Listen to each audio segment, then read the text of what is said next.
At dahil nga medyo malakas ang ulan kagabi, kaya nga medyo napasarap ang aking tulog. Halos tinanghali na nga rin ako ng gising, kaya naisipan ko na rin na mamadwas na lang muna ako dun sa plasdan ni Papa. Tara guys, let's go!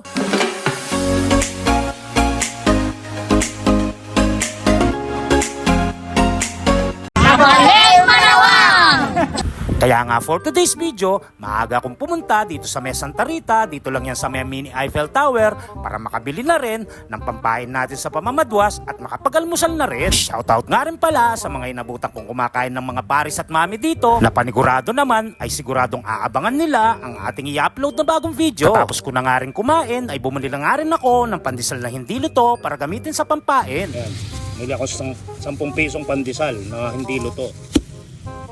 Marami nga rin palang nagtatanong kung bakit daw heto yung aking gamit na pamadwas o pamingwit. Abay paking nyo naman kung ito lang yung aking nakayanan. Ay hindi, joke lang. Bukod nga sa napaka-komportabling gamitin, napakagaan at napakatibay. Galing nga pala yan sa dating tanim naming Japanese bamboo na nalubugan. Balik na nga pala tayo sa pamamadwas. Pasensya na po kayo, medyo mahaba-haba po yung kwento natin kanina sa ating mahiwagang padwas. Abay kahit papano, nasagot na rin natin ang mga nagko-comment dyan sa comment section na nagtatanong. Siyempre, wala lang. Hindi nga lang pala basta-basta ang pamamadwas, kailangan mo talaga ng mahabang pasensya dahil hindi basta hulog ng pain mo ay makakakuha ka. Minsan ay naisip ko rin na parang nagpapa-feeding program din ako sa mga isda dito. Pero pag naman nakahuli ka, yun ang isa sa masarap sa pakiramdam na hindi mo mabibili. Ito nga pala yung unang huli ko, walang kamatayang tilapia. Yung tipong pag may nakahuli ka, ay tumatawa ka mag-isa, yung para bang nasisiraan ka ng bait. Nga pala yung mga nagtatanong sa akin, yung mga nakakapanood ng aking mga video, kung bakit daw ako pinapayagan na mamadwas dito ni Papa. Sabi ko naman, ba't hindi nyo i-try? Good luck na lang sa inyo. Ay hindi, ganito kasi yan. Simula yan kasi, nung pandemic, nung 2020, alam naman natin lahat na nagkahigpitan. Bay syempre, hindi muna magpapapasok si Papa dahil nga matatanda ang mga nakatira dito.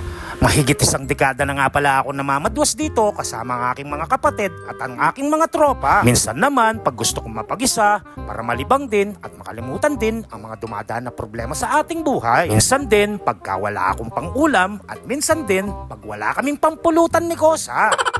Meron nga pala akong bagong natuklasan na pwesto dito, bukod dun sa malilim na at marami ding dumadamit sa aking mga pain. Dumadamit nga pala ang tawag pagka kinakain yung pain dito sa amin sa Kapampangan.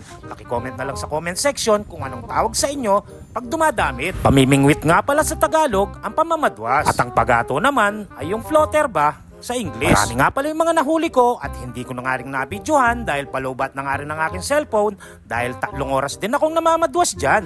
Ginawa ko nga palang 2 parte yan at yung isang parte ay ibibigay ko mamaya kay Kosa. At yung isang parte naman ay pagdating ko sa bahay ay akin na lilinisin para makapagluto na nga rin ng pananghalian at pangat nga rin pala ang aking naisip na lulutuin. Hindi ko na nga pala kailangan bumili pa ng mga pansahog na gulay dito dahil dito lang sa aming bakuran ay meron ng mga bunga. Bukod sa mga sariwa ay libre pa. Hanggang dito na lang ang ating video. Maraming salamat nga pala sa lahat ng mga nagsishare ng ating mga video at sa mga hindi pa nakafollow, paki-follow na rin para lagi kayong updated sa ating mga bagong video. Maraming salamat sa panonood. Bye!